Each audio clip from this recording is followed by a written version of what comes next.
దేవునికి మహిమ కలుగును గాక. కొద్దిసేపు మనం దేవుని వాక్యాన్ని విందాం. ఇదను వాక్య ధ్యానం కొరకు 2వ రాజుల గ్రంథం 5వ అధ్యాయం 4వ వచనం నుండి మనం చదువుకుందాం. నయమాను రాజునొద్దకు పోయి ఇజ్రాయేలు దేశపు చిన్నది చెప్పిన మాటలను అతనికి తెలియచేయగా, సిరియా రాజు, నేను ఇజ్రాయేలు రాజునకు దూత చేత పత్రిక పంపించేదనని ఆజ్ఞ ఇచ్చిన గనుక అతడు 20 మణుగుల వెండియు 1,20,000 రూపాయల బంగారును 10 దుస్తుల బట్టలను తీసుకుని పోయి ఇజ్రాయేలు రాజునకు పత్రికను అప్పగించెను. హల్లెలూయా. గడిచిన వారంలో మరి అధ్యాయంలో నుండి మొదటి భాగాన్ని మనం నేర్చుకున్నాం. ముఖ్యంగా ఆ చిన్న దాని అంటే ఇజ్రాయేలు చిన్నది అనేటువంటి ఆ పాప ఎవరైతే మనకు పరిచయం అయిందో ఆమె జీవితంలో నుండి కొన్ని విషయాలు మనం నేర్చుకున్నాం. ఈరోజు మరికొన్ని విషయాలు ఈ అధ్యాయంలో నుండి 2వ భాగంగా మనం నేర్చుకోబోతూ ఉన్నాం. మరి ఆ పాప చెప్పినటువంటి మాటను బట్టి నయమాను ఇజ్రాయేలు ప్రాంతానికి వెళ్ళి తనకున్న వ్యాధి నుండి విడుదలను పొంది స్వస్థతని ఆయన సంపాదించుకోవాలనేటువంటి ఆలోచన కలిగి ఉన్నాడు. సహజంగా నయమాను ఆ పాప మాట వినడం కూడా చాలా గొప్ప విషయమని మనం భావించాలి. ఎందుకనంటే ఆ చిన్నది ఇజ్రాయేలు చిన్నది శత్రు దేశానికి సంబంధించినటువంటి పాప. ఆమె సిరియా సంబంధికురాలు కాదు. ఇజ్రాయేలు ప్రాంతము నుండి చెరపట్టబడి తీసుకుని రాబడినటువంటి అమ్మాయి. అలాంటప్పుడు శత్రు దేశానికి వెళ్ళి స్వస్థత కోసం ప్రయత్నించటం అనేది నయమాను అంత స్వీకరించదగినటువంటి ఆ ప్రయత్నం కాదది. ఎందుకనంటే సిరియాకి ఇజ్రాయేలుకి మధ్య యుద్ధాలు కూడా జరుగుతూ ఉన్నాయి. మరి ఆ యుద్ధ వాతావరణాన్ని బట్టి మరలా నయమాను అక్కడికి వెళ్ళడం వలన నయమానికి సమస్యలు ఏర్పడే అవకాశాలు ఉన్నాయి. పైగా ఆ అమ్మాయిని కూడా ఈయన సందేహించవచ్చు, నా నాశనము కొరకే ఈమె ఇలాంటి సలహాలు ఇస్తుందేమో అని అనుమానించే అవకాశాలు కూడా ఉన్నాయి. కానీ నయమాను ఇవేవి పట్టించుకోకుండా ఆమె చెప్పినటువంటి సలహాను బట్టి నయమాను ఇజ్రాయేలు ప్రాంతానికి వెళ్ళాలని ఆశించాడట. అసలు ఎందుకు నయమానికి ఆలోచన పుట్టింది అని అంటే, నయమానులో ఉన్నటువంటి ఒక సమస్య, ఆయన జీవితంలో ఉన్నటువంటి ఒక పరిస్థితి నయమాను ఆ ప్రాంతం వరకు వెళ్ళగలిగేటట్టుగా ఆయనకి ఆలోచనను పుట్టించిందట. ఎందుకనంటే మనమైనా కూడా ఏదైనా ఒక సమస్య చేత బాధపడుతూ ఉన్నప్పుడు ఆ సమస్యకి పరిష్కారంగా ఎవరు ఏ సలహా ఇచ్చినా కూడా మనం వెళ్ళి దాన్ని పాటించేస్తాం. అది మేలు జరుగుతుందా నష్టం జరుగుతుందా అనేది తర్వాత సంగతి. కానీ ఎడతిరిగి మనం దాంట్లోంచి బయటకు రావాలనే ఆలోచనతోటి ప్రతి ప్రయత్నాన్ని చేస్తాం. ఆర్థికపరమైన సమస్యలు అనుకోండి, ఇగో మీరు ఇది చేస్తే మీకు అప్పులు తీరిపోతాయి, లేకపోతే ఈ ప్రయత్నం చేస్తే మీ సమస్యల నుండి మీరు బయటకు వస్తారు, ఇలాంటి మాటలు చెప్పేవాళ్ళు చాలామంది ఉన్నారు. పైగా ఇప్పుడు సోషల్ మీడియా అప్డేట్ వచ్చేసిన తర్వాత మీకు సోషల్ మీడియాలో కూడా చాలామంది ఇంటర్వ్యూస్ ఇస్తూ ఉన్నారు. ఇగో మీరు ఇలా చేస్తే మీ అప్పుల్లో నుండి బయటకు వస్తారు, నా అప్పులు నేను అలాగే తీర్చాను అని అన్నారు. ఆ టైటిల్స్ పెడతా ఉన్నారు. అది చూడగానే మనకేమనిపిస్తుంది? వాక్యమైన అంత శ్రద్ధగా వింటామో లేదో తెలియదు, కానీ ఆయన చెప్పే ఆ ఇంటర్వ్యూ మాత్రం చాలా శ్రద్ధగా వింటాం. ఎందుకనంటే మనకున్న ఫైనాన్షియల్ క్రైసిస్ అలాంటిది కాబట్టి దాంట్లో నుండి బయటకు రావడానికి ఆయన ఏం చేశాడో మనం కూడా అదే చేద్దాం. అలా అప్పుల సమస్య నుండి బయటకు రావడానికి ఎవరు ఏ పని చెప్పినా అది మనం చేసేస్తూ ఉంటాం. ఎందుకంటే బయటకు రావాలని. అనారోగ్య సమస్య అనుకోండి, దానికి కూడా ఎవరు ఏం చెప్పినా చేస్తాం. ఏ హాస్పిటల్ అన్నంటే ఆ హాస్పిటల్కి వెళ్ళిపోతూనే ఉంటాం. ఎవరు ఏం మెడిసిన్ అంటే ఆ మెడిసిన్ వాడతాం. లేదా ఏ స్థలానికి వెళ్ళి మీరు వైద్యం చేయించుకోండి అక్కడ బాగుపడతారంటే ఆ స్థలానికి వెళ్ళిపోతూనే ఉంటాం. ఎందుకనంటే మనకున్న సమస్య యొక్క తీవ్రత మనల్ని ఆ విధంగా ఆ మాటలకి లోబడేటట్టుగా ప్రేరేపిస్తూనే ఉంటుంది. సో నయమాను జీవితంలో ఉన్న సమస్య కూడా చాలా పెద్దది. అది కుష్ఠవ్యాధి. రోజు రోజుకి ఆయన మరణానికి సమీపంగా వెళ్తూ ఉన్నాడు. ఆ యొక్క ఆలోచన చేత ఆ పాప చెప్పినటువంటి మాటకి లోబడి ఆయన షోమ్రోనులో ఉన్న ప్రవక్త దగ్గరికి వెళ్ళాలి అని అనుకున్నాడట. అయితే అలా వెళ్ళడానికి మునుపు ఈయన మొదట సిరియా రాజు దగ్గరికి వెళ్ళాడు. సిరియా రాజు దగ్గరికి వెళ్ళగానే సిరియా రాజు అన్నాడు, సరే నేను లెటర్ రాసిస్తాను, నువ్వు అది తీసుకుని వెళ్ళి ఆ రాజుగారికి అప్పచెప్పు అని చెప్పి పంపించాడట. ఒక లెటర్ రాసి ఇచ్చాడు. అయితే ఒక దూత చేత పంపబడిందా లేకపోతే నయమానే స్వయంగా ఆ పత్రికను తీసుకుని వెళ్ళాడా అనేది మనకి ఇక్కడ వచనాల్లో స్పష్టంగా ఏమీ కనపడదు. కానీ చాలామంది భక్తులు మాట్లాడేది ఏంటంటే నయమానే ఆ లెటర్ని తనతో పాటు తీసుకుని డైరెక్ట్గా రాజును కలిశాడనేది భావన అన్నమాట. సరే రాజు దగ్గరికి వెళ్ళి ఆ లెటర్ అందించగానే ఆ ఇజ్రాయేలు రాజుగారు ఆ పత్రికను చదివాడట. చదవగానే ఆయనకి కోపం వచ్చింది, కలవరం కూడా ఏర్పడింది. వెంటనే బట్టలు చింపుకుని ఆయన అరుస్తూ ఉన్నాడట, ఒక వ్యక్తిని బాగు చేయడానికి లేదా ఒకరిని బ్రతికించటానికి నేను ఏమన్నా దేవుణ్ణా? అసలు సిరియా రాజు నాతో యుద్ధం పెట్టుకోవడానికి లేదా కలహం పెట్టుకోవడానికి ఎటువైపు నుండి కారణం వెతుకుతున్నాడో మీరు ఆలోచన చేయండి అని చెప్పి తన దగ్గర ఉన్న పరివారంతో మాట్లాడుతూ ఉంటాడు. సో ఇక్కడ ఇశ్రాయేలు రాజు జీవితంలో కూడా ఒక పాఠం మనం నేర్చుకోవాలి. ఏంటనంటే ఆయన భక్తి కలిగిన వాడైతే కాదు, దేవుని ఆరాధించేవాడు లేకపోతే దేవుని మార్గములను అనుసరించేవాడైతే కాదు. ఇశ్రాయేలు రాజులందరూ కూడా భక్తిహీనతతో కూడినటువంటి మార్గాల్లోనే వారు బ్రతికిన వారు. అందుకే ఆ రాజుగారు ఏమంటున్నాడంటే, నేను ఎంత భక్తిహీనుడినైనా నేను ఒక విషయాన్ని అయితే నోటీస్ చేయగలిగాను. ఏంటనంటే ఒక వ్యక్తిని బాగు చేయాలన్నా ఒక వ్యక్తిని బ్రతికించాలన్నా దానికి కలిగిన సామర్థ్యము అది దేవుని వద్దనే ఉంది. ఏ మానవుడు ఎవరి జీవితాలని బాగు చేయలేడు, ఎవరికి కూడా జీవమును ప్రసాదించలేడు అనేది ఆ రాజుగారి యొక్క ఉద్దేశం. నిజంగానే మనం ఆలోచన చేస్తే ఏ వ్యక్తి జీవితంలోనైనా సరే ఒక రోగాన్ని బాగు చేయాలన్నా ఒక పరిస్థితిని మార్చాలన్నా ఆ కార్యము దేవుని వలననే జరుగుతుందన్నమాట. అందుకే ఎవరైనా సరే ఏ కార్యమునైనా చేసినప్పుడు ఖచ్చితంగా ఆ ఘనత అంతా దేవునికి మాత్రమే చెందేటట్లుగా మనము జాగ్రత్తలు తీసుకోవాలట. మరి దేవుడు చేయాలనుకున్నప్పుడు ఇప్పుడు చాలామంది సేవకులకు స్వస్థత వరాలు ఇచ్చాడు కదా, చాలామంది సేవకులు దేవుని నామమును అనేకులకు బాగు చేస్తున్నారు కదా అనే ప్రశ్న కూడా మనకు రావచ్చు. నిజమే, దేవుడు అనేకులను స్వస్థపరుస్తున్నాడు, దానికి కొంతమంది వ్యక్తులను వాడుకుంటున్నాడు.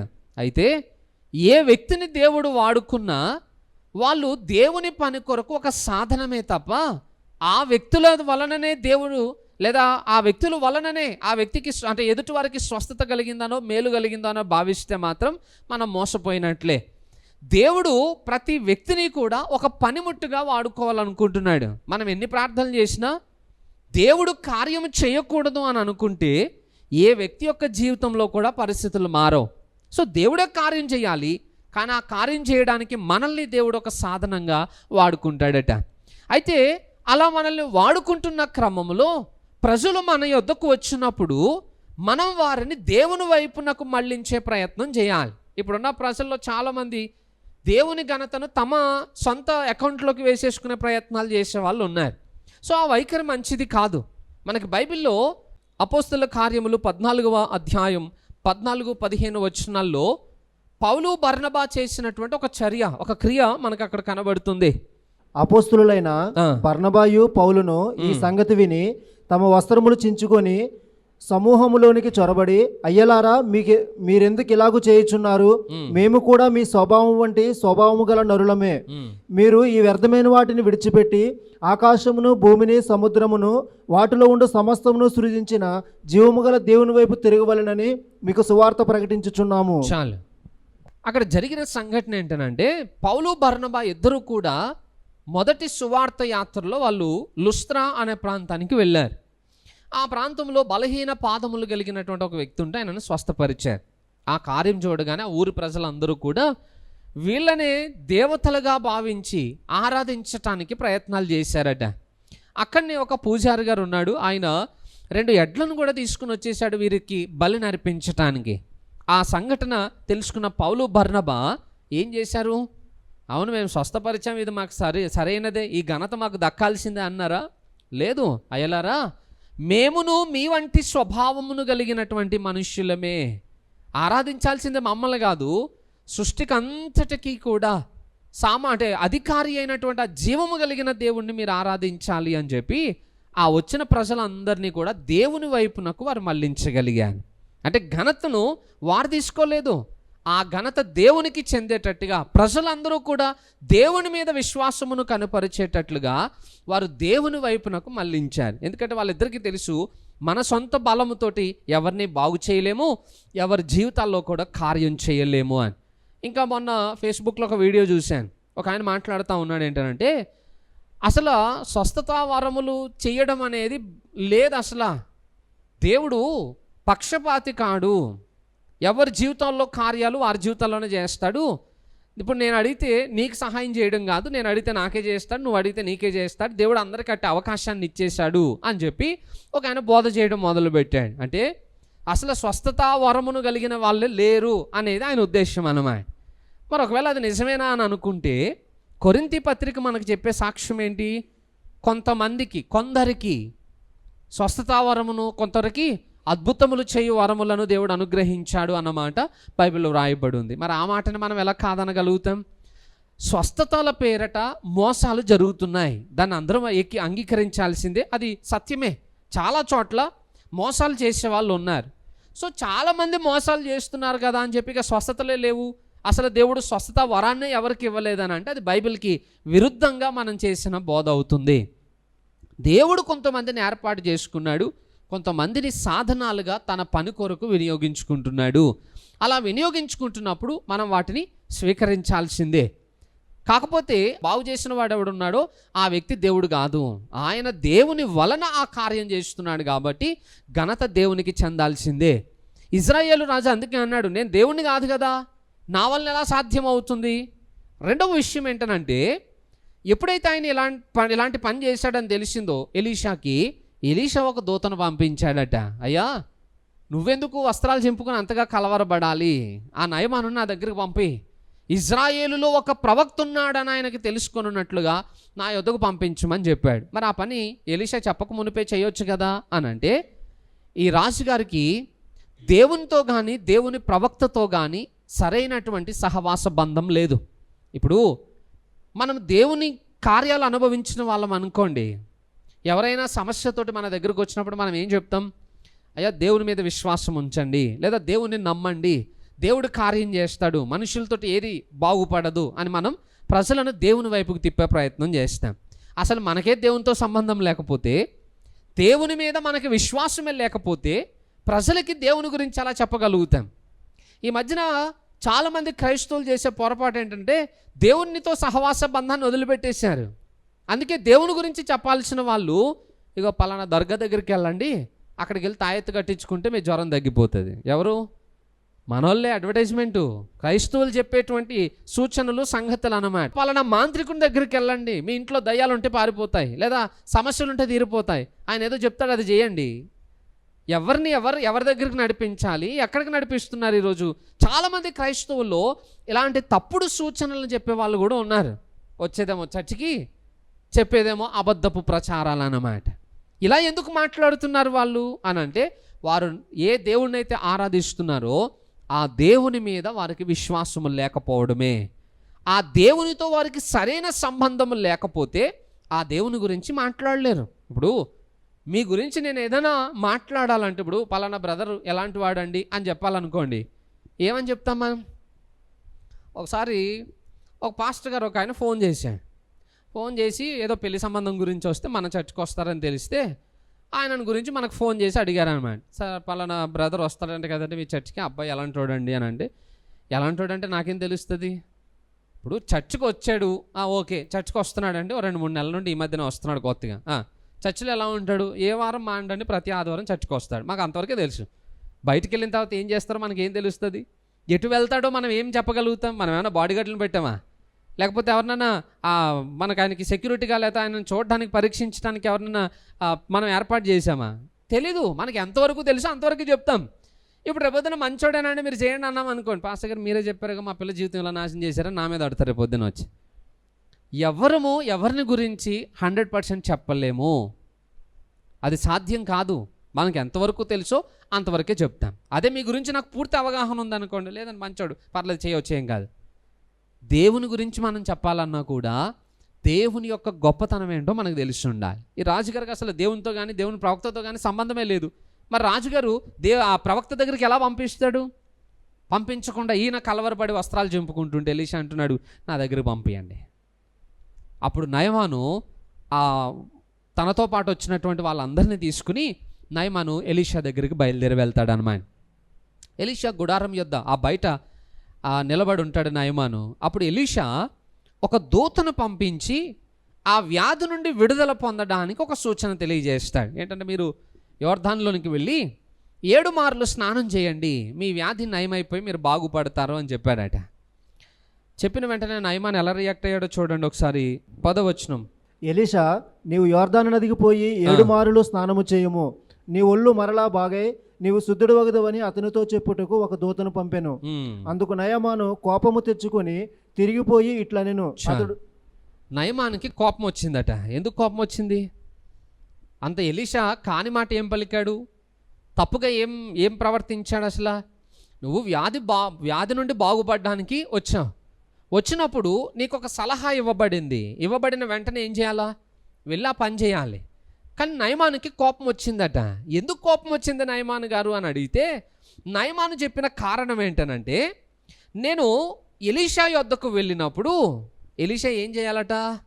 ఆయన గుడారంలో నుండి బయటకు వచ్చి తన నెత్తి మీద యెహోవా నామమున చెయ్యి ఆడించి ప్రార్థన చేసి రోగమును బాగు చేయాలని ఆయన ఇంటికాడ ఉన్నప్పుడు ఆలోచన చేసుకున్నాడట. ఇక్కడికి వచ్చాక ఆలోచనలు ఏవి నడవకపోయేటప్పటికి నయమానికి కోపం వచ్చేసిందట. అసలు అక్కడ కోపపడవలసిన సందర్భం ఏదైనా ఉందా? ఒకసారి హాస్పిటల్కి వెళ్ళాం. హాస్పిటల్కి వెళ్తే ఆర్థోపెడిక్ ఆ డిపార్ట్మెంట్లో ఒక ఆయనకి డాక్టర్ కట్టు కడతా ఉన్నాడు. పక్కన ఇంకొక ఆయన ఉన్నాడు. ఇప్పుడు డాక్టర్లకి ప్రత్యేకంగా ఆ ఎముకలకి ఆ ఆర్థోపెడిక్ స్పెషలిస్టులు అన్నప్పుడు వాళ్ళకి ఒక ఐడియా ఉంటుంది కదా, ఎవరికి ఎలా ట్రీట్మెంట్ చేయాలనేది. ఈ పక్కన ఉన్న ఆయన డాక్టర్ కట్టు కడుతుంటే, సార్ అలా కట్టండి సార్, ఇక్కడ కట్టండి సార్, ఇక్కడ దాకా కట్టండి సార్ అని చెప్పి సలహాలు ఇస్తూ ఉన్నాడు. డాక్టర్కి బీపీ వచ్చేసింది. డాక్టర్ నువ్వా నేనా?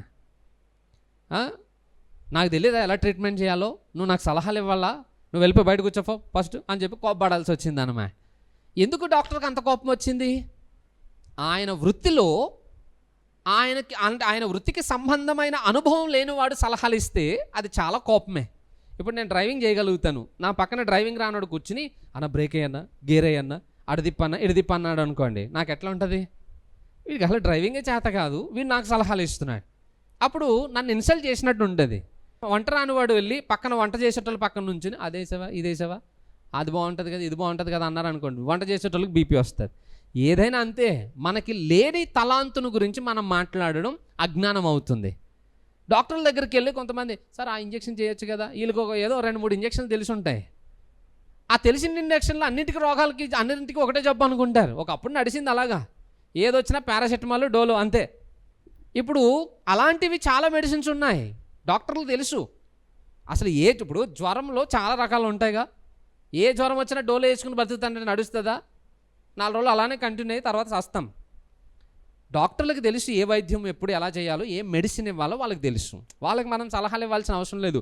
మనకు రోగం తగ్గాలంటే వాళ్ళు చెప్పిన మెడిసిన్ వాడితే చాలు. నేను అడిగిన డోలోను రాసి లేదు, నేను వేసుకోను, నేను హాస్పిటల్కి రానని అలిగి వచ్చేసామనుకోండి, నష్టం ఎవరికి? మనకే నష్టం. ఎందుకంటే డాక్టర్ నీకు నచ్చినట్టుగా వైద్యం చేయడు, నీ రోగము నయం అవ్వడానికి వైద్యం చేస్తాడంతే. రోగం బాగుపడాలన్నప్పుడు నువ్వు మాట వినాలి. ఇప్పుడు నయమాను కూడా అనవసరమైన కోపాన్ని కనపరుస్తున్నాడు. అరే నీకు ఎలా చేస్తే స్వస్థత నీకు ఎందుకయ్యా? నీకు రోగం తగ్గడానికి ఆయన చెప్పిన పని చేయొచ్చు కదా అంటే, నేను చెప్పను, నేనేంటి అసలు నా స్టేటస్ ఏంటి, నాకు ఇలాంటి స్వస్థత ఏంటి, అసలు నాకు అవసరం లేదని కోపంతో వెళ్ళిపోవాలనుకున్నాడట. అంటే నయమాన్లో ఒక అహంకార బుద్ధి పనిచేసింది. దేన్ని బట్టి అహంకారం? నేను సిరియా సైన్యాధిపతిని, నేను పరాక్రమశాలిని, నా అంతటోడు వస్తే ఎలీషా కనీసం బయటకు కూడా రాడా, కనీసం నా నెత్తి మీద చెయ్యేసి కూడా ప్రార్థన చేయడా అనేది నయమాను కోపం అన్నమాట. అసలు ఎలీషా సైన్యాధిపతికి రెస్పెక్ట్ అవ్వలేదని బాధపడుతున్నాడు, కానీ రాజులకే రెస్పెక్ట్ అవ్వట్లేడు ఆయన. మనం ఇంతకుముందు చరిత్రలో ధ్యానం చేశాం. యెహోషాపాతును బట్టి నేను నిన్ను గౌరవిస్తున్నాను, కానీ లేకపోతే నీ ముఖం కూడా చూడకపోయేటున్న రాజుగారు అని చెప్పి ఇజ్రాయెల్ రాజుని ఎలీషా తృణీకరించలేదా? రాజులకి భయపడేవాడు కాదు, సైన్యాధిపతులకు భయపడేవాడు కాదు ఎలీషా, దేవునికి భయపడేవాడు. నువ్వు ఎవరైనా కానీ నాకు అనవసరం, నువ్వు ఎంతటి వాడువైనా కానీ నాకు అనవసరం, నువ్వు బాగుపడాలి, స్వస్థత కావాలంటే వెళ్ళి పని చేయి అన్నాడు అంతే. నయమాను కోపంతో వెళ్ళిపోవడానికి గల కారణము అహంకారము అనేటువంటి సమస్య. రెండవ సమస్య ఏంటనంటే, యోర్దాన్లో స్నానం చేయమంటాడేంటి ఈయన? యోర్దాన్ అసలు మంచి నది? అది కాదు. దీనికంటే మంచి నదులు మా దేశంలో లేవా? అబానాయు, పర్ఫరు 2 నదులు ఉన్నాయి. అవి చాలా మంచివి నదులతో పోలిస్తే. మరి అక్కడికి వెళ్తాను, అక్కడే బాగుపడతాను కదా, ఆ మాత్రం నదిలో స్నానం చేయడానికి ఇక్కడ దాకా రావాలా? మురికి నదిలో నేను చేయాలా? ఇది నయమానికి ఒక బాధ అన్నమాట. ఇది కూడా ఒక సమస్యనే. అయితే ఇప్పుడు బాధాకరమైన విషయం ఏంటంటే, ఆయన దేశంలో నదులు ఉన్నాయి, కానీ అక్కడ దేవుని ఆజ్ఞ లేదు. అర్థమవుతుందా? లాస్ట్ వీక్ ఒక విషయం చెప్పాను నేను. బేతెస్తా అనే కోనేట్లో నీళ్లు అప్పటికప్పుడే వస్తాయా, ఎప్పటి నుండో ఉంటున్నాయా? ఎప్పటి నుండో ఉంటున్నాయి. నీళ్ళు ఉన్నాయి కదా, ఎప్పుడు పడితే అప్పుడు దూకితే బాగుపడతాడా? దోత నీళ్లను కదిపినప్పుడు దూకిన వాడే స్వస్థతను పొందుతాడు. అలాగే ఆ నదులు సిరియాలో ఎప్పటి నుండో ఉన్నాయి. మరి అక్కడనే స్నానం చేసేపోవచ్చు, ఇక్కడ దాకా ఎందుకు వచ్చినావు? అక్కడ ఆజ్ఞ చెప్పేవాడు ఎవడు లేడు. మరి యోర్ధాను నీళ్ళు ఏమైనా బాగు చేస్తాయా అని అంటే యోర్ధాను నీళ్ళు కూడా ఏమి నయమానును బాగు చేయరు. నీళ్లతోటి ఏం లేదు, కేవలము దేవుని ఆజ్ఞ ప్రాముఖ్యమైనది అన్నమాట. నువ్వు యోర్ధాన్లో కాకపోతే ఇంకొక మురుకు గుంటలో దూకి స్నానం చేయి, అది దేవుని ఆజ్ఞ. అయితే నదులతోటో నీళ్లతోటో వచ్చే సంబంధం ఏం లేదు ఇక్కడ. దేవుని ఆజ్ఞ, నువ్వు ఏం చెయ్యమని ఆజ్ఞాపించాడో అది చేయాలంతే, నీ వ్యాధి బాగుపడినట్లు. మరి దేవుడు బాగు చేసేది డైరెక్ట్గా చేయగలిగినప్పుడు నీళ్ళతోటి ఏంటి అవసరం? అక్కడ నీళ్లు నిన్ను బాగు చేస్తాయని కాదు, నీ విశ్వాసము పరీక్షింపబడటానికి నువ్వు ఒక క్రియ చేయాలి. మీకు అర్థం కావడానికి ఒక ప్రశ్న అడుగుతాను. మన పాపములను కడిగేది యేసు రక్తమా, నీళ్ళేనా? యేసు రక్తమే కదా, అంతే కదా, 100% కదా. మరి మనం బాప్టిజం ఎందుకు తీసుకోవాలి? నీళ్ళలో మునిగి యేసు రక్తంతో కడుక్కుంటే అయిపోద్దిగా. మళ్ళీ నీళ్ళలో మునగాల్సిన అవసరం ఏముంది? బాప్టిజంతో పనే ఉంది మనకి అని అంటే నీళ్లు మన పాపాలను కడుగుతాయని కాదు. నీవు నిజంగా దేవుణ్ణి విశ్వసిస్తున్నావా లేదా అనేది ఆయన చెప్పిన మాటకు లోబడుట ద్వారా నిరూపించబడుతుంది. క్రియలు లేని విశ్వాసము మృతమైనది. ఇప్పుడు దేవుణ్ణి నేను విశ్వసిస్తున్నాను అని అన్నప్పుడు ఆయన ఏం చెప్పినా నువ్వు చేయాలి. అదే నీ విశ్వాసాన్ని క్రియారూపకంగా చూపించటము అని అంటాం. ఇప్పుడు నీళ్లు బాగు చేస్తాయని కాదు, నువ్వు వెళ్ళి లోబడతావా లేదా అంతే. వెళ్ళాడు, చేశాడు, దేవుని కార్యము నయమాను జీవితంలో జరిగింది, నయమాను బాగుపడ్డాడు. ఈరోజు మన లైఫ్లో కూడా దేవుని యొద్దకు వచ్చినప్పుడు మనం ముందే ఆలోచించుకుని రావద్దు. నేను ఎక్కడికి వెళ్ళగానే దేవుడు నన్ను నాతో ఈ వాక్యం ద్వారా మాట్లాడాలి. ఆయన ఏ వాక్యం ద్వారా మాట్లాడతాడో మనకే తెలియదు. వచ్చింది దేవుని మాట వినడానికి అనుకున్నప్పుడు దేవుడు మనతో మాట్లాడిన దాన్ని వినాలి, విశ్వసించాలి, దాన్ని అనుసరించాలి. నేను అనుకున్న వాక్యంతో దేవుడు మాట్లాడలేదని చర్చి మీద అలిగెళ్ళారు అనుకోండి, ఎవరికి నష్టం? మనకే నష్టం. దేవుడు మన జీవితంలో సమస్యలు తీర్చాలని ఆశించటం మంచిది, కానీ దేవునికి సలహాలు ఇవ్వద్దు. ప్రభు ఇలా చెయ్యి, ఈ టైంకి నా సమస్యలు తీర్చు, ఈ టైంలో చేసుంటే బాగుండేది కదా, ఇలాంటి సలహాలు మనం ఇవ్వాల్సిన అవసరం లేదు.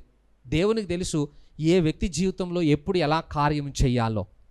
దేవుడు నిర్దేశించిన మార్గాన్ని కాదనుకుని మనం చేసే ప్రతి ప్రయత్నము మనకు నష్టాన్ని తీసుకుని వస్తుంది.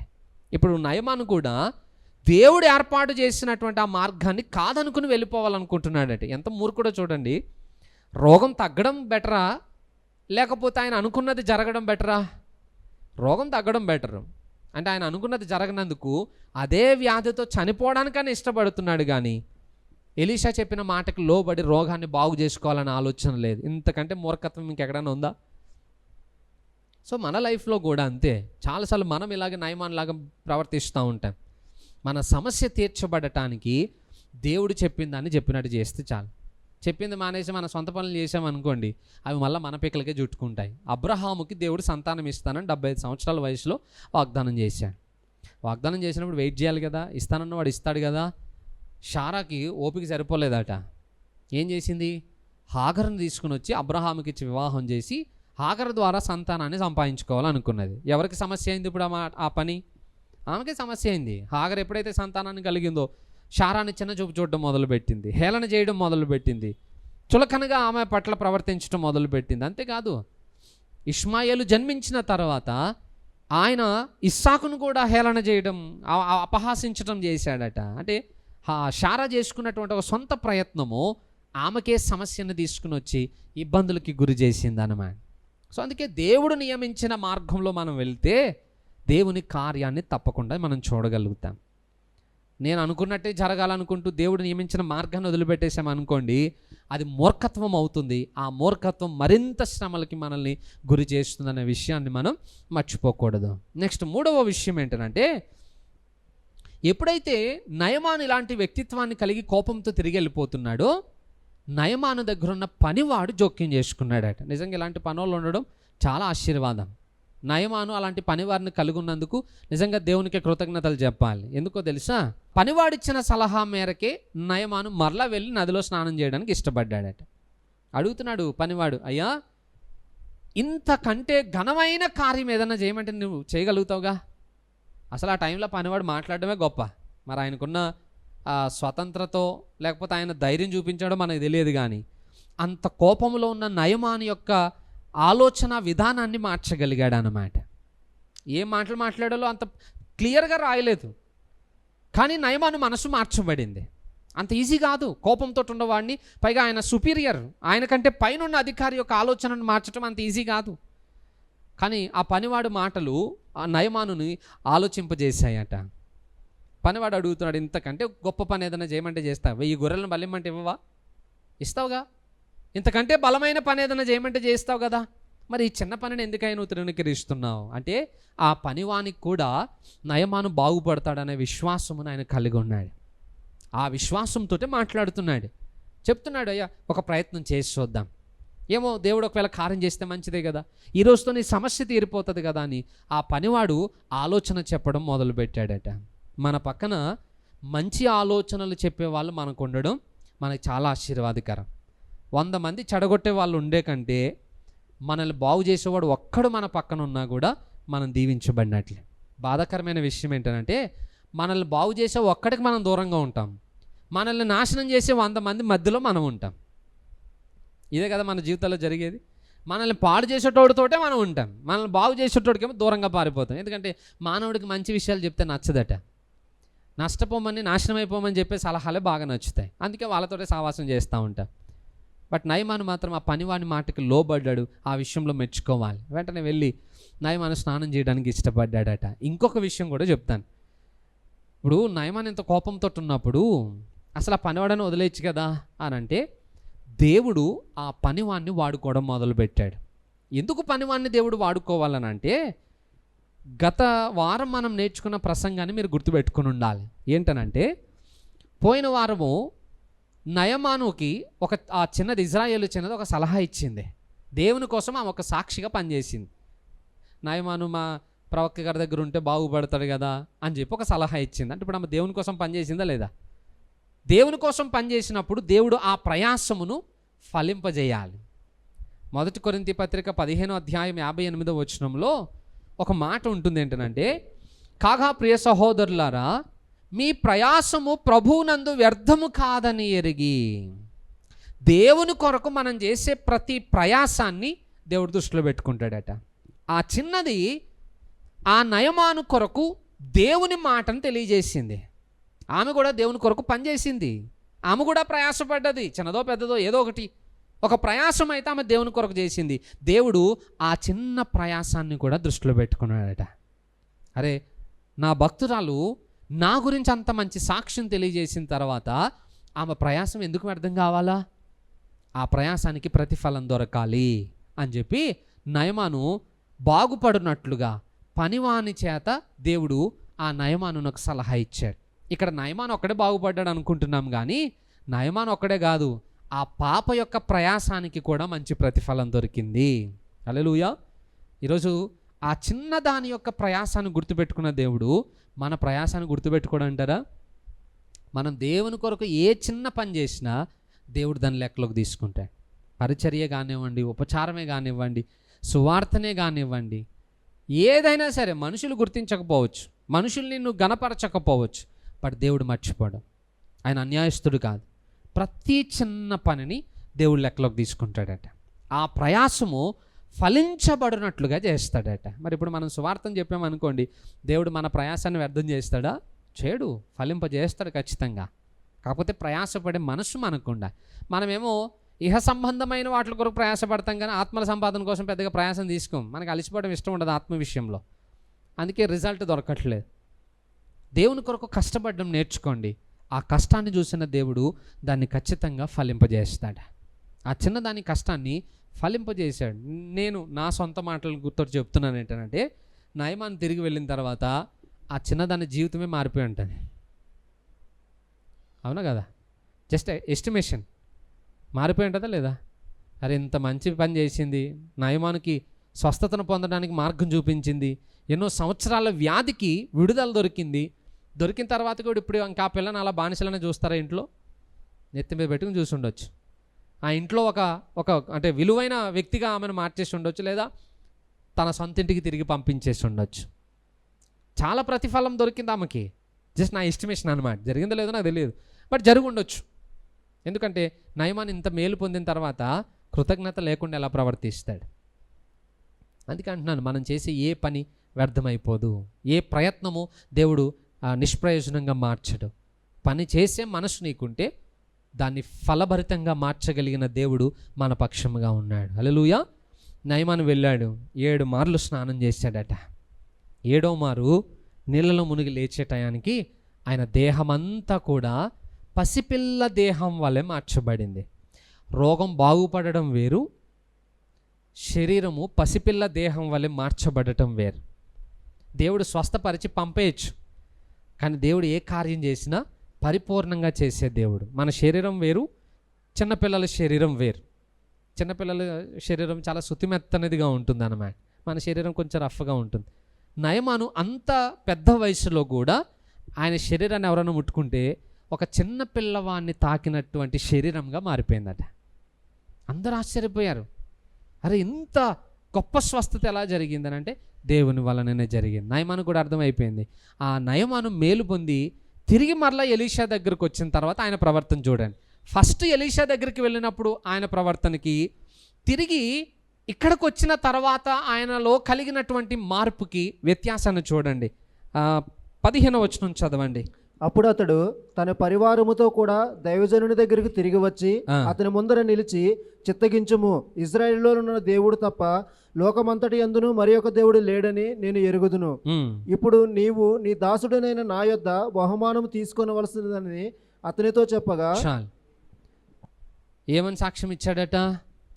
ఇజ్రాయేలు దేవుడు తప్ప సృష్టిలో ఇక మరి ఏ దేవుడు లేడు. నీకెలా తెలుసారా దాన్ని అని అంటే, అందరి దగ్గరికి వెళ్ళి ప్రయత్నాలు చేసి వచ్చారు. ఎక్కడికి వెళ్ళినా ఎవరు నన్ను బాగు చేయలేకపోయారు. కేవలము ఇజ్రాయేలు దేవుడు మాత్రమే నా జీవితాన్ని బాగు చేయగలిగాడు. అంటే ఆయన కదా నిజమైన దేవుడు అని చెప్పి నయమాను సత్యాన్ని స్వీకరించాడట. అంతేకాదు, ఆయన అంటాడు ఏంటంటే ఎలీషాతోటి, అయ్యా నేను తిరిగి వెళ్ళిన తర్వాత ఇక ఏ ఇతర దేవతలను నేను ఆరాధించను, ఎవ్వరి ఎదుట నేను బలులు అర్పించను, యెహోవాకు మాత్రమే నేను బలులు అర్పిస్తానని ఆయన మారు మనస్సునకు సూచనగా ఎలీషా దగ్గర మాటలు తెలియజేశాడు. నయమానికి కేవలము శరీర శుద్ధి ఒకటే కాదు జరిగింది, ఆత్మశుద్ధి కూడా జరిగిపోయింది. ఆయన పాపములను కూడా విడిచిపెట్టేశాడు, దేవుణ్ణి రక్షకునిగా స్వీకరించగలిగాడు. అది మొదటిది. రెండవ మార్పు ఏంటనంటే, మొదటిసారి వెళ్ళినప్పుడు నేను సిరియా సైన్యాధిపతిని, పరాక్రమశాలిని అనే అహంకార బుద్ధితో వెళ్ళినవాడు ఇప్పుడు రెండోసారి వెళ్ళినప్పుడు ఏమంటున్నాడు? నీ దాసుడనైన నా యొద్ద. ఎప్పుడు మారిపోయాడో? ఎలీషాకి దాసుడి కింద. నేలలో మునిగి లేవగానే మార్పు వచ్చింది, దేవుని కార్యం జరగగానే మార్పు వచ్చేసింది. బైబిల్లో ఒక మాట ఉంటుంది, యెషయా గ్రంథంలో, ప్రతి మోకాలు నా ఎదుట వంగును అని అంటాడు దేవుడు. ప్రతి మోకాలు. ఈరోజు నువ్వు తృణీకరించేవాడు అయినా అంగీకరించేవాడు అయినా ఎవరైనా సరే ప్రతి మోకాలు దేవుని ఎదుట వంగే రోజు ఒకటి వస్తుంది. భవిష్యత్తులో ఆ దినమును మనం చూడబోతున్నాం. ఆ కార్యం చేస్తాడట దేవుడు. నయమాను జీవితంలో దేవుని ఎదుట మోకాళ్ళు వంగేటట్టుగా చేశాడు దేవుడు. అలాగే ప్రతి వ్యక్తి జీవితంలో ఒక టైం వస్తుంది, అప్పటి వరకు మనం వేచి ఉండాలంతే. హల్లెలూయా. నయమాను జీవితంలో ఆ కార్యం జరిగింది. ఎలా జరిగిందంటే, నయమాను యొక్క సమస్య తీర్చబడుట ద్వారా. ఈరోజు మనం కూడా ఇతరుల యొక్క సమస్యల కొరకు మనం ప్రార్థన చేసినప్పుడు దేవుడు వారి జీవితంలో కార్యం చేశాడు అనుకోండి, వాళ్ళు కూడా దేవుని ఎదుట మోకాళ్ళు వేయాల్సిందే. ఆటోమేటిక్గా పడతాయి మోకాళ్ళు. మనం ఎంత వద్దన్నా కూడా మోకాళ్ళు వేస్తారు. ఎందుకంటే దేవుని యొక్క గొప్పతనాన్ని చూసిన ఏ ఒక్కరూ కూడా దేవుణ్ణి గణపరచకుండా మౌనంగా ఉండలేరు. గర్వాన్ని చూపించిన వాడు ఇప్పుడు దాసుడిగా మార్చబడ్డాడు అన్నమాట. ఎలా సాధ్యమైందంటే దేవుని దర్శనము ఆయనకి జరిగింది. సో ఈరోజు మన లైఫ్లో కూడా దేవుని పక్షముగా మనం నిలబడితే అహంకారులను కూడా దేవుని ఎదుట మోకాళ్ళు వేయగలిగేటట్టుగా దేవుడు చేస్తాడు. ఎలీషా దేవుని పక్షముగా నిలబడ్డాడు ఆ ప్రాంతంలో. అందుకే దేవుడు ఎలీషా పక్షముగా నిలబడి కార్యాలు చేయడం ఆరంభించాడు. మనమున్న ప్రాంతంలో మనం దేవుని కొరకు నిలబడ్డాం అనుకోండి, ఈ ప్రజలందరూ దేవుని ఎదుట మోకాలు వేయలేరంటారా? దేవుని స్వీకరించలేరంటారా? ఖచ్చితంగా. కాకపోతే ఎలీషా లాగా దేవుని కొరకు రోషము కలిగి నిలబడే మనసు మనకు ఉండాలి. మంచిది. కొద్ది మాటలు దేవుడు దీవించునుగాక. తల్ల వంచి కళ్ళు మూసుకుందాం. ఇక తర్వాత ఏం జరిగింది అనేది వచ్చే వారం నేర్చుకుందాం. ప్రార్థన చేసుకుందాం. పరిశుద్ధుడా మా ప్రియ పరలోకపు తండ్రి, నీ ఘనమైన నామానికి వందనాలు యేసయ్యా. అయ్యా, ఈరోజు నయమాన్ జీవితంలో నుండి మాకు నేర్పించిన ఈ పాఠముల కొరకు నీకు వందనాలు. నిజంగానే నాయన, మా ప్రయాసమును మర్చుటకు నువ్వు అన్యాయస్తుడవు కాదు ప్రభా. మేము చేసే ప్రతి పనిని నువ్వు లెక్కలోకి తీసుకుంటున్నావు, ఆ పనులకు ప్రతిఫలాన్ని ఇస్తున్నావు. నువ్వు మాత్రమే మా చిన్న చిన్న ప్రయాసములను కూడా గుర్తించగలుగుతున్నావు నాయన. అందుని బట్టి నీ కృతజ్ఞతలు తెలియజేస్తున్నా. ఈ మాటలే మేము ఇంకా నీ కొరకు శ్రమపడినట్లుగా మమ్మల్ని ప్రోత్సహించగలుగుతాయి. అంతేకాదు నాయన, నయమాను జీవితంలో కార్యము చేసినట్లుగా ఈరోజు మా జీవితాల్లో కూడా నువ్వు కార్యం చేయండి నాయన. సమస్య ఏదున్నా ఆ సమస్యలను మమ్మల్ని విడిపించి మమ్మల్ని నీ కొరకు సాక్షులుగా మార్చండి. విన్న మాటలు మా జీవితాల్లో ఫలింప చేయండి. దేవా, నీ మీద ఆనుకున్నవాడు సిగ్గుపరచబడనొల్లడని నువ్వు చెప్పిన మాట ప్రకారం నయమాను జీవితంలో కార్యం చేసినట్లుగా మేము కూడా నీ మీద ఆనుకొని నీ కార్యమును మా జీవితంలో అనుభవించే భాగ్యాన్ని మాకు దయచేయండి. చేరువచ్చిన ప్రతి బిడ్డను దీవించండి. వాక్యానికి లోబడి జీవించున్నట్లుగా నీ పరిశుద్ధాత్మ కార్యం మా జీవితంలో కొనసాగింప చేయండి. తిరిగి గృహాలకు వెళ్తుండగా క్షేమంగా మమ్మల్ని గృహానికి చేర్చండి. మరలా మేమందరం ఇలాగూ సంఘముగా కూడుకునేంత వరకు నీ పరిశుద్ధాత్మ సంరక్షణలో మమ్మల్ని భద్రపరచమని యేసు నామములో ప్రార్థిస్తున్నాను తండ్రి. ఆమేన్.